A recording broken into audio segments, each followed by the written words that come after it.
no, Raytheon will directly intervene in policy to make sure that the policy is what they want. For example, Barack Obama started a genocidal war against the people of Yemen in 2015, which Donald Trump continued. I'm jumping way ahead in our narrative here, but the House, and only because of peace activists, there's no Houthi lobby in America, believe me. It was only Quakers and hippies and libertarians said, please stop this, and got Congress to pass a war powers resolution twice to try to force Trump to end the war. They passed the wimpy kind that he's allowed to veto instead of the other kind that he can't. And so he vetoed it twice. But then guess what?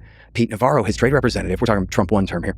Pete Navarro, his trade representative, told the New York Times that the reason that they kept the war going and vetoed and refused to end the war was to pay Raytheon, because Raytheon wanted the Yemen war because it was making them a bunch of money. And the Trump people, since they had done these tariffs that were frustrating big manufacturing firms in America, they said, we have to find a way to talk about collectivism. We have to find a way to put manufacturing on welfare. So what we'll do is we'll commit genocide against the people of Yemen, because that's what Saudi and UAE want, not because of anything that has anything to do with America's national interest. The Houthis were helping us kill Al-Qaeda guys a month before that.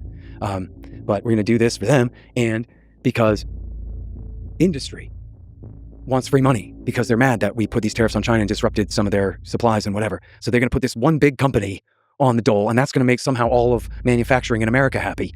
And that was their reasoning for doing it, because Raytheon was demanding it. And Raytheon will turn right around and go, hey, listen, Lex, don't come crying to me. It was the democratically elected people of this country who demanded that we make these wares to provide your security, pal. I don't know what you want to say. And they pretend that they're not dealing with the devil, but they are. Somehow they know it. Somewhere they know it. Somewhere this department knows that that's that department's job. Like, we do hire lobbyists to advocate for policies, don't we? Yeah, of course, we do. But it's very uncomfortable to think about that. So You know what gets me, man, is this is how the H-bomb lobby works too. It's no different. Honeywell makes, and Lockheed, they make hydrogen bombs. And they will send a salesman to Capitol Hill talking about, Senator, let me tell you, I got to get rid of some H-bombs here. What kind of deal can I cut? What do I got to do to get this H-bomb in your driveway by tonight?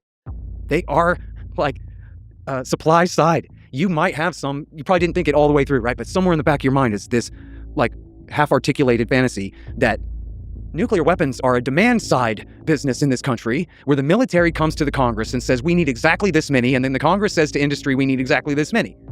What do you mean the industry is trying to push H-bombs because of their awesome profit margins? And that we run the H-bomb supply business the same way you would expect with M4 rifles or combat boots? Yep, that's exactly right.